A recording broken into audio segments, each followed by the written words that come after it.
बांग्लादेश की पार्लियामेंट तहलील कर दी गई। सदर शहाबुद्दीन ने पार्लियामेंट तहलील करने के अहकाम जारी किए। एहतजाजी तलबा ने बांग्लादेशी पार्लियामेंट तहलील करने के लिए 3 बजे की डेडलाइन दी थी। तलबा ने पार्लियामेंट तहलील ना होने की सूरत में सख्त इकदाम की वार्निंग भी दी थी। तलबा तहरीक का फौज की हिमायत याफ्ता हुकूमत कबूल करने से इनकार। डॉक्टर मोहम्मद यूनुस की सरबराही में अबूरी हुकूमत के क़याम का मुतालबा। बांग्लादेशी तलबा रहनुमाओं ने मुतालबात पेश कर दिए। बांग्लादेश की साबिक वज़ीर आज़म और अपोजिशन लीडर खालिदा ज़िया को जेल से रिहा कर दिया गया। डॉक्टर यूनुस ने अबूरी हुकूमत का एडवाइज़र बनने की पेशकश कबूल कर ली। डॉक्टर यूनुस ने कहा कि आज बांग्लादेश के अवाम आज़ाद हो गए। अवाम आज़ादी का लुत्फ उठाएं, यकीनी बनाएं कि इस बार गलती ना हो। अवाम जमहूरी उसूल और आज़ादी इजहार राय को यकीनी बनाएं। पेरिस से जल्द वापस आ रहा हूँ। हमने माजी में शानदार काम किया है, अब भी बहुत कुछ कर सकते हैं। भारतीय हुकूमत का बांग्लादेश की सूरत हाल पर ऑल पार्टीज इजलास। बांग्लादेश में सूरत हाल इतनी खराब नहीं कि शहरियों का इनखला करवाया जाए। बांग्लादेशी फौज के साथ राब्ते में है। भारतीय वज़ीर ख़ारजा एस शंकर की ब्रीफिंग। राहुल गांधी के बांग्लादेश बहरान में गैर मुल्की साजिश के सवाल पर जयशंकर ने कहा, किसी भी चीज के बारे में कुछ कहना कबल अज़ वक्त होगा। हसीना वाजिद को भारत में महफूज खुफिया मकाम पर रिहाइश दे दी गई है, जबकि बरतानिया में सियासी पनाह मिलने तक भारत में ही रहेंगी। हसीना वाजिद की दिल्ली में भारतीय कौमी सलामती के मुशीर अजीत डोवल से मुलाकात। माहिरीन के मुताबिक भारत की बांग्लादेश के मामलात में बेजा मुदाखलत हसीना वाजिद के जवाल की वजह बनी। हसीना वाजिद भारत से बांग्लादेशी अवाम की नफरत की भेंट चढ़ गई। भारतीय तज्जियाकारों का कहना है कि भारत के साथ बांग्लादेश में वही हुआ जो अमेरिका के साथ अफगानिस्तान में हो चुका है। भारतीय हुकूमत को अंदाजा ही नहीं था कि हसीना वाजिद को फरार होना पड़ेगा। हसीना वाजिद का इस्तीफा और फरार भारत के लिए बदतरीन सूरत हाल है। बांग्लादेश की फौज ने मुल्क भर में कर्फ्यू खत्म कर दिया। दफातर, अदालतें, तालीमी इदारे और फैक्ट्रीज खुल गईं। हसीना वाजिद के इस्तीफे के बावजूद बांग्लादेश में फसादात जारी। मुजाहिरीन का चीफ जस्टिस के घर पर धावा, सामान लूट लिया। मुश्तइल अफराद का जेल पर हमला, 500 कैदी फरार करा दिए। क्रिकेट टीम के साबिक कप्तान मुशर्रफ मुर्तज़ा का घर नजर आतिश। मुजाहिरीन ने खुलना के जिला नड़ाइल में वाक़े मुशर्रफ मुर्तज़ा के घर को आग लगा दी। मीडिया रिपोर्ट्स के मुताबिक पीर को फसादात में 135 अफराद हलाक और सैकड़ों जख्मी हुए थे। हसीना वाजिद के फरार होने के बाद ढाका में हजारों अफराद वजीर आजम हाउस और दीगर सरकारी इमारतों में दाखिल। शेख मुजीबुर रहमान के मुजस्सिमे तोड़ दिए। भारतीय परचमों को भी डंडे बरसाए। मुजाहिरीन ने अवामी लीग के दफ्तर को आग लगा दी। वजीर आजम के फरार होने के बाद फौज ने मुल्क का कंट्रोल संभाल लिया। अबूरी हुकूमत बनाने का ऐलान। आर्मी चीफ जनरल वक़ारुज़्ज़मा ने अपोजिशन जमातों से मुलाकात के बाद कौम से खिताब में कहा, अबूरी हुकूमत के लिए अवामी लीग के सिवा सबसे बात होगी।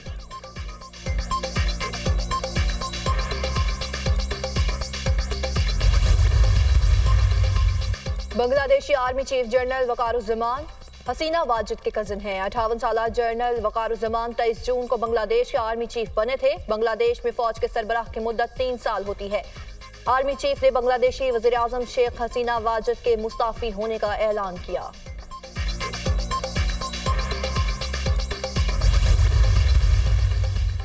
बांग्लादेश में जारी एहतजाज अमरीका तक पहुंच गया। बांग्लादेशी शहरियों का हसीना वाजिद से नफरत का इजहार। न्यूयॉर्क में बांग्लादेशी शहरियों ने बांग्लादेश के कौंसलेट पर धावा बोल दिया।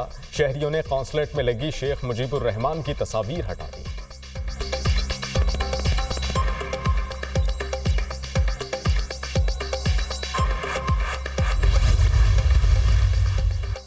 शाबाश अरशद नदीम, शाबाश। पाकिस्तान की मेडल जीतने की उम्मीद बरकरार। अरशद नदीम ने पेरिस ओलंपिक्स में जैवलिन थ्रो के फाइनल राउंड के लिए क्वालिफाई कर लिया।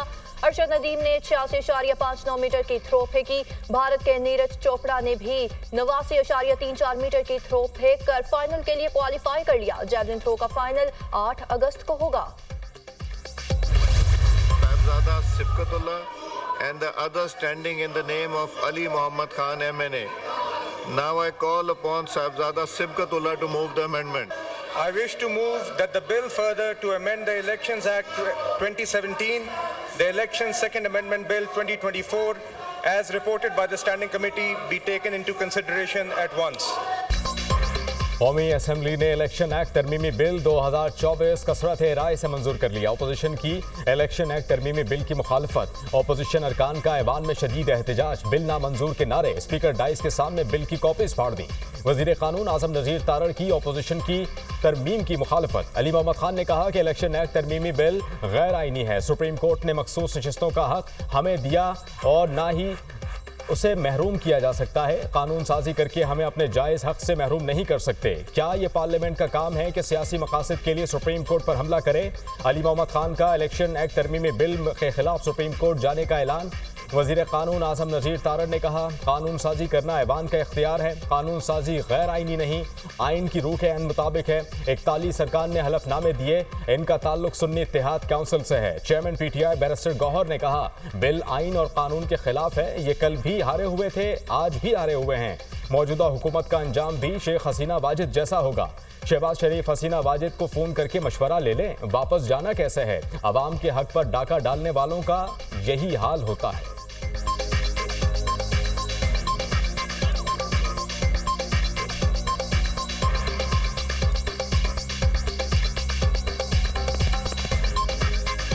कानून साजी आप कर सकते हैं। इसमें जनाब स्पीकर एक नया कानून साजी करके इलीगल अनकॉन्स्टिट्यूशनल जो हम फ्लोर पे ऐलान करते हैं, इंशाअल्लाह ताला ये हम चैलेंज करेंगे और ये चैलेंज इंशाअल्लाह सुप्रीम कोर्ट से डिसाइड करेगी। बिल के मतन के मुताबिक इंतखाबी निशान से कबल पार्टी सर्टिफिकेट जमा न करवाने वाला उम्मीदवार आज़ाद तस्वुर होगा। कोई भी शख्स अगर किसी जमात को ज्वाइन कर ले तो वो वापस नहीं जा सकता। मखसूस नशिस्तों पर ही हर सियासी जमात को मुकर्ररा वक्त तक लिस्ट जमा करवानी होगी। जिस जमात की कोई सीट नहीं वो मखसूस सीटों की अहल नहीं।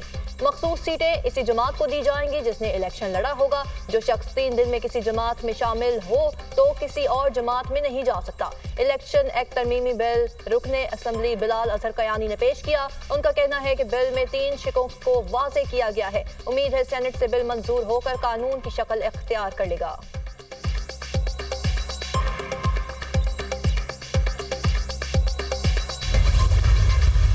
तारीख अगर आप उठा के देखें तो 40, 50, 55 साल जो है कोई भी यहाँ पे असेंबली जो है वो कानूनी और आइनी तरीके से रुखसत ना हुई।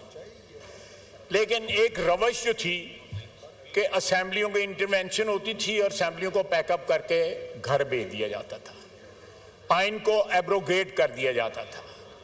ये रवश जो है, ये रवायत जो है, इसका तसलसल तोड़ा गया और आज जो है एतराज़ात आज भी हैं। लेकिन जमहूरियत जैसी भी हो, कमज़ोर हो, उसके ऊपर एतराज़ात भी हों, तो मैं समझता हूँ कि जमहूरियत जो है आमरीत से फिर भी बेहतर होती है। वज़ीर दिफा ख्वाजा आसिफ ने कहा, अब एतराज़ात के बावजूद जमहूरियत आमरीत से बेहतर है। 55 साल कोई कानून साज असेंबली आईनी मुद्दत पूरी करके रुखसत ना हुई। इदारों पर हमला नहीं होना चाहिए। सपोर्ट नहीं कर सकते तो नफी भी ना की जाए। पार्लियामेंट कानून बनाती है, दूसरे इदारे तशरीह करते हैं। ऐवान को कमज़ोर करने की बजाय मजबूत करने की ज़रूरत है।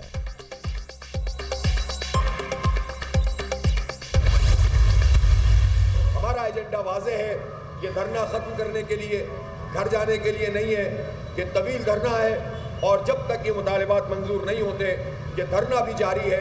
और 8 तारीख को इंशाअल्लाह हम यहाँ से मार्च करते हुए 8 अगस्त को जाएंगे और मरी रोड पर एक ज़बरदस्त किस्म का मार्च होगा। और उसके बाद 11 तारीख को लाहौर और 12 अगस्त को पेशावर में बड़ा जलसा आम और धरना होगा। और 14 अगस्त के बाद हम मुल्कगीर हड़ताल की कॉल देंगे। अमीर जमात इस्लामी का 8 अगस्त को रावलपिंडी से धरना मार्च का ऐलान। हाफिज नईमुर रहमान ने रावलपिंडी में धरने के शुरका से खिताब करते हुए कहा कि हमारा एजेंडा वाज़ेह है, ये धरना खत्म नहीं होगा। 8 अगस्त को मरी रोड की तरफ मार्च करेंगे। तमाम IPPs का फ्रांसिक ऑडिट किया जाए। उम्मीद है बिजली के बिल कम होंगे। हुकूमत सामने नहीं आ रही लेकिन परेशान जरूर हो गई।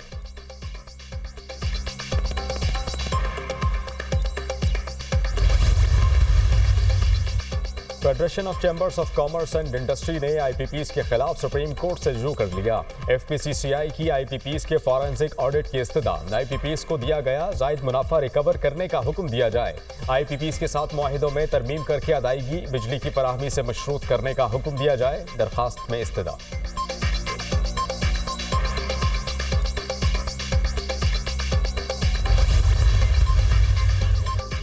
जस्टिस काजी फाइज ईसा और इनके खानदान ने 31,680 मुरब्बा फुट जमीन हुकूमत को वक्फ कर दी। 77वें जश्न आज़ादी के मौके पर काजी फैमिली ने अपनी जमीन कौम के लिए दे दी। जियारत में कायद-ए-आज़म रेजिडेंसी से मुंसलिक अराजी एनवायरमेंटल सेंटर को दे दी गई।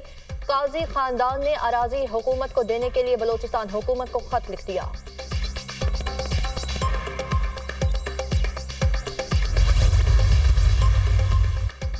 बारूदी मवाद रखने का केस, रऊफ हसन की जमानत बाद अज गिरफ्तारी की दरखास्त मंजूर। इंसदाद दहशतगर्दी की अदालत के जज ताहिर अब्बास सुप्रा ने दरखास्त जमानत मंजूर की। अहमद वक्कास जंजुआ के बयान के बाद ही रऊफ हसन को नामजद किया। अहमद वक्कास के बयान के मुताबिक रऊफ हसन ने 3 लाख रुपए दिए और अहमद वक्कास ने आगे TTP को वे पैसे दिए। प्रोसिक्यूटर के दलाइल।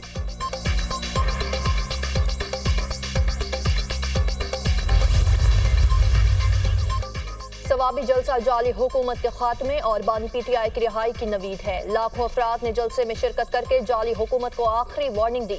ये मजमा इस्लामाबाद का रुख कर ले तो क्या होगा? जाली हुकूमत के नुमाइंदों को छुपने की जगह नहीं मिलेगी। मुशीर इत्तलात खैबर पख्तूनख्वा बैरिस्टर डॉक्टर सैफ का रद्द-ए-अमल।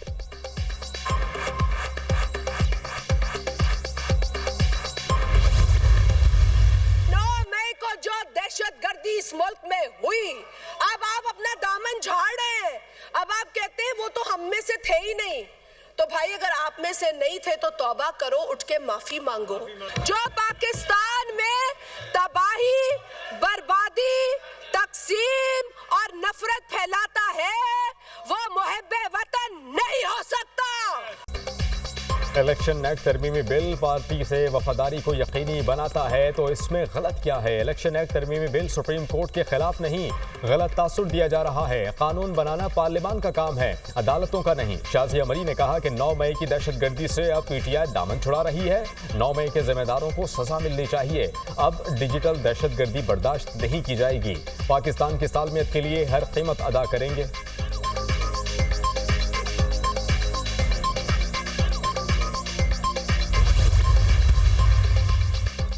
वज़ीर दाखिला मोहसिन नकवी से चीनी वफ्द की मुलाकात। चीनी शहरियों और मंसूबों पर काम करने वाले अमले की हिफाजत के लिए इकदामात पर तबादला ख्याल। चीनी वफ्द ने सिक्योरिटी प्लान के हवाले से तजावीज़ दी। वज़ीर दाखिला मोहसिन नकवी ने कहा, चीनी शहरियों की हिफाजत अवलीन तरजीह है। चीनी शहरियों को कारोबार के लिए हर मुमकिन सहूलियात देंगे। 14 अगस्त से चीनी शहरियों के लिए वीज़ा ऑनलाइन हो जाएगा।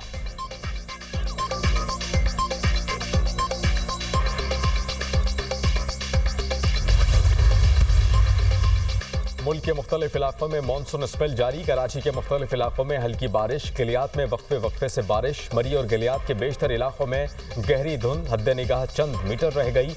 दादू कीरथर के पहाड़ी सिलसिले में मुसलसल बारिशों के बायस नदी नालों में तोग़यानी। सैलाबी रेला जूही शहर के करीब FP हिफाजती बंद से टकरा गया। दादू में सैलाबी रेला दाखिल। काछू के 50 से ज़ायद देहात का जूही से ज़मीनी राबता 6 रोज़ से मुनक़ता। जनूबी वज़ीरिस्तान के मुख्तलिफ इलाकों में 3 रोज़ से वक्फे वक्फे से बारिश। सैलाबी रेले से इलाका मकीनों को परेशानी। जाफराबाद में बारिश से नशेबी इलाके ज़ेर-ए-आब आ गए। बारिश का पानी डिस्ट्रिक्ट हेडक्वार्टर अस्पताल में भी दाखिल, मरीजों को मुश्किलात। लाहौर, रावलपिंडी, इस्लामाबाद में आज भी बारिश का इम्कान। कश्मीर और गिलगित बल्तिस्तान में बादल बरसने की तवक्को।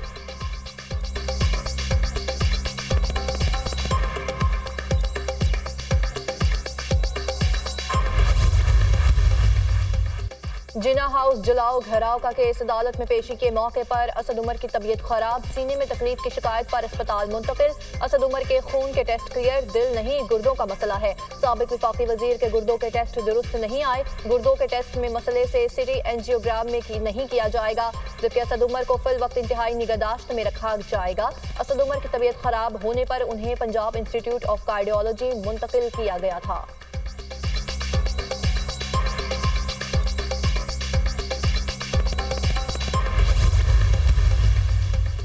नए तोशाखाना केस में बानी PTI और बुशरा बीबी से तफ्तीश का मामला। नैब की टीम अडियाला जेल पहुंच गई। नैब टीम मुल्जिमान से बुल्गरी सेट के हवाले से तफ्तीश करेगी। नैब टीम मुल्जिमान को गवाहान के बयानात की रोशनी में सवालात के जवाब हासिल करेगी।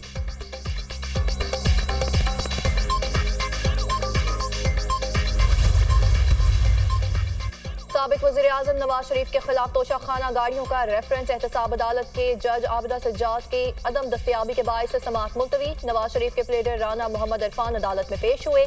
नवाज शरीफ की बरियत की दरख्वास्त पर समाअत मरकजी रेफरेंस की समाअत के साथ 10 सितंबर को होगी।